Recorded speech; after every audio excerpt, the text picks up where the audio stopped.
you tell us how much of demining and clearance process were completed in the liberated areas when the government is expecting to resettle the IDPs on those areas?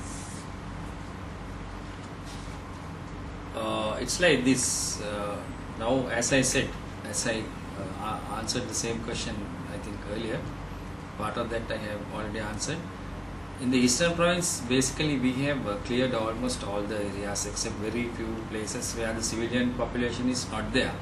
So we are not given priority to that because we have to give priority to the people, those who are to be resettled, those areas where they have to come.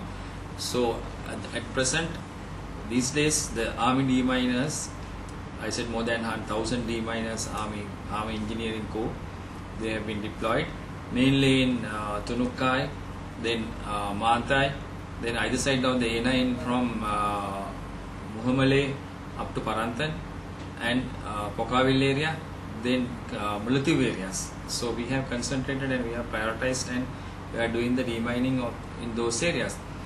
When you take the area to be demined, we can't tell exactly because we can tell only about the population centers, not the other areas where there are no civilians, because then we'll have to initially we'll have to clear these areas and resettle these people. After that only we'll have to think about the areas and we'll have to search. Gradually it will go on. It will take about, I think, more than 3 to 4 years to 5 years, which I can't tell you. But what I can tell you is we have completed about 75% of the places of the areas where civilians have to be resettled, and we have done it. And 2/3 we have done.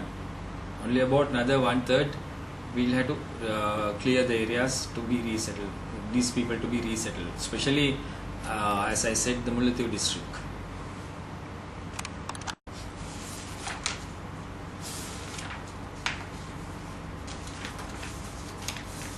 Yes, you go ahead. Now the A9 road is open. People in the south traveling through it. Do you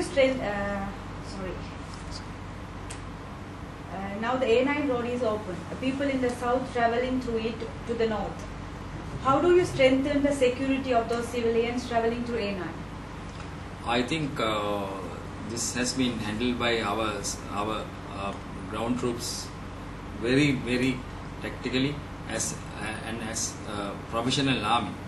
So as soon as the road was open, I must go back to before the road was open, just to remind the people, especially the people from those areas, those who have been living abroad.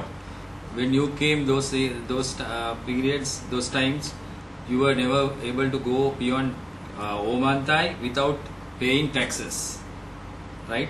And you couldn't go and see your parents or relatives. You must have had a lot of houses and your areas where you lived and your native places. You couldn't go. You had to pay taxes to them, but not now. People, those who are now going to those areas, even if you come to Sri Lanka now, you can go and see those areas, except Mullaitivu.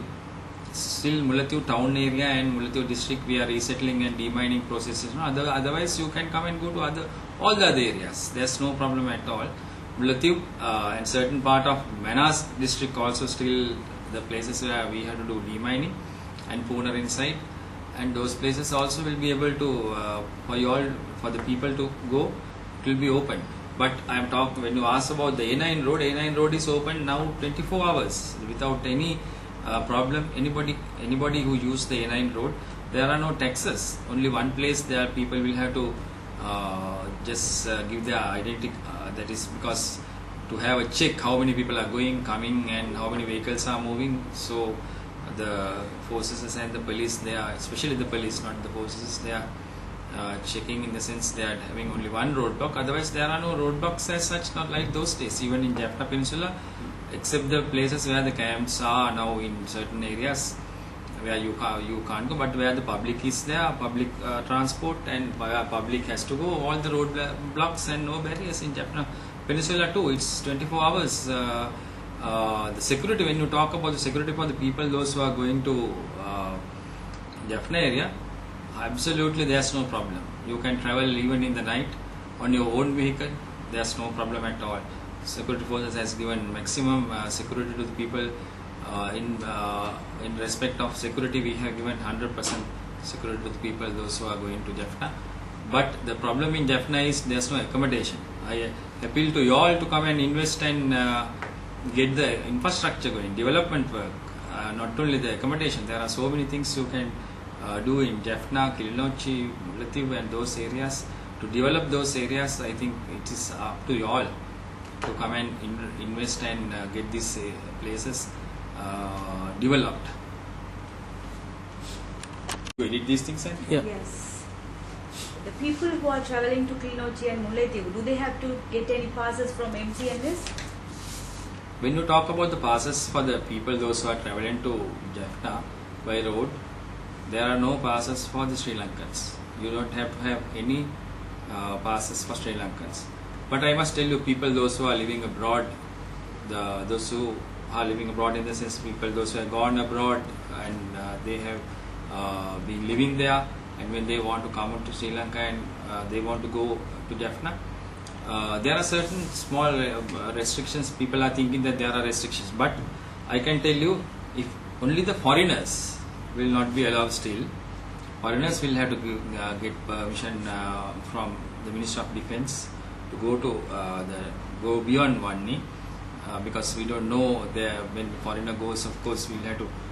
I think in any country it's like that. Foreigner goes, only we'll have to have a check who are the people those who are going. So still we have not allowed foreigners to go without permission. But people those who are Sri Lankans, and some people are there.